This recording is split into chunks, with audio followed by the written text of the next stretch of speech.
when we first met back in March, Tarvo looked at me very skeptically when I told him that the people who are working in Vapiano, if those people are trained to offer extraordinary hospitality, then this will be the single most effective marketing investment he could ever make. Because you think about it. Can you please put your hand against mine and just keep it for a second? The only contact point that you have with your customers is in the reach of your front line, is in the hands of your people. Yes or no? So that's why your front line is your bottom line. Because the way your people communicate and interact with your customers is gonna make or break your business in the long run, no matter how good the pasta is. So if you really want what Alex said before, if you really after this customer loyalty, you need to become known for these three things before. Great service, great food, great price, in that order. Because number 2 and number 3 can be copied by your competitors. But number 1, great service, cannot. McDonald's had its first quarterly loss in 2003, right after they had spent $300 million on this advertising campaign. Do you remember it? We love to see you smile. And the problem was that whenever you went to any of McDonald's, they wanted their customers to smile, but were the workers smiling? No, nobody was smiling. They had the first quarterly loss, and they didn't learn it in 3 years. NFO World Group, which is a large advertising agency that studies the effectiveness of different marketing campaigns across the world, published their results in Wall Street Journal. And they found out that one of McDonald's, it was called Healthy Meal campaigns, had really bad customer satisfaction rates. They found out that only 1/3 of the customers, and think in McDonald's terms, 1/3 is a huge number. 1/3 of the customers were not happy with what McDonald's offered because they were not so much interested in having this healthy food, but they wanted smile with their fries. They wanted smile with their fries, but the smile was missing. So my question for you, dear friends, is here: do you give a smile with your pasta? Is the smile always there? I don't mean sometimes, I mean always. Is the smile on the face of every last one of your people? Not some of them, but each and every last one of them. Smile needs to stay there so results can happen. Because if you don't hire for smiling talent, if you don't hire for smiling people, you hire for money. And hiring for money is illegal because it's called prostitution. I hope you can see it. Hookers, the definition. These are your workers for hire. They're in at 8 and out at 5 types. They keep themselves attractive and do what they are told. They perform the mechanical acts of their job, a simple transaction of commerce. They rarely feel passion or pleasure in what they are doing, and that is fine with the pimp, the manager, as long as they deliver the money. So you don't want to have one-night stands and quickies in Vapiano. You want people who build relationships. And in order to have people who build relationships, you need to hire relationship types beforehand. So my question is, another question for you is, who is the most expensive person you hire? The most expensive person you hire is the one you have to fire. Have you ever calculated how much money you are losing as a result of employee turnover? It's a huge number, and it was scary. That's why, after hiring great talent, training becomes so important. There's a beautiful Chinese proverb that goes like this: if you want to build for 1 year, grow wheat. If you want to build for 10 years, grow trees. If you want to build for 100 years, grow people. So my question to you again is, do Vapiano customers pay attention to details? Yes or no?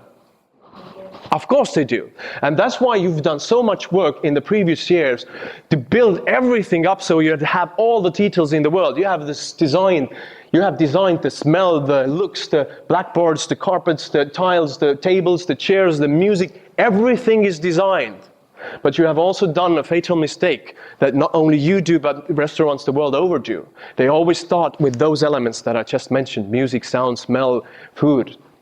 But they forget one thing. And the most important thing, they forget to design the way the feeling is generated in the customers in between the interaction between the internal customer, which is the employee, and the external customer. I met my friend who went to study to France 5 years ago. I met him in France 2 years ago, and he's a really huge fan of Disneyland. And he said, you know, I cannot afford to go to Disneyland every day, so Starbucks is my affordable luxury. In Starbucks, I feel like I'm at home. And what a powerful word the home is, because home is a place where we feel safe. Home is a place where we feel weighted. Home is a place where you can be whoever you are, the way you want to be. And the question for you, franchisees, and Vapiano as a general is this: what are the keywords that come to your customer's mind when they experience the feeling and sensation that Vapiano gives to their body?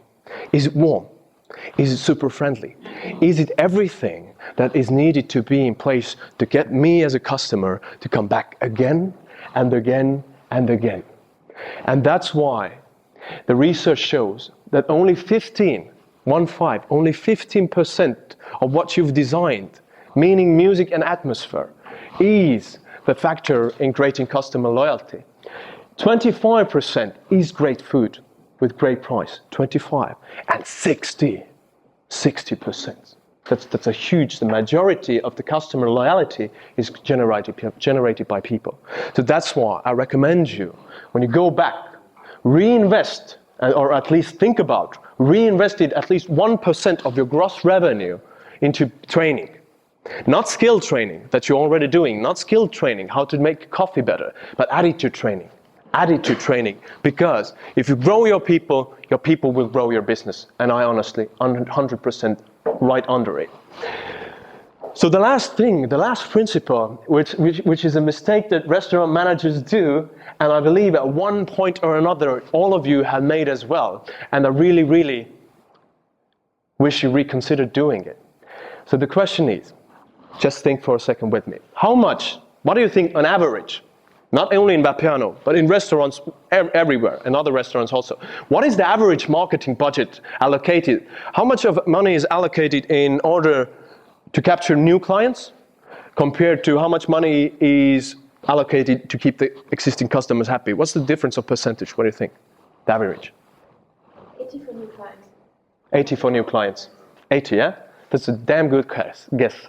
Gallup Group found that the money spent in the restaurant sector is 85%. So really, really good.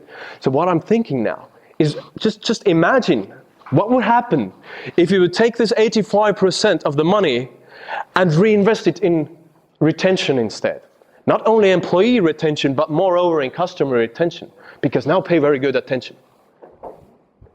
Do you realize that if you could make your average customer, just average customer, to return only one more visit a month, you could almost double your sales just by that. To getting an average customer, return one extra visit a month.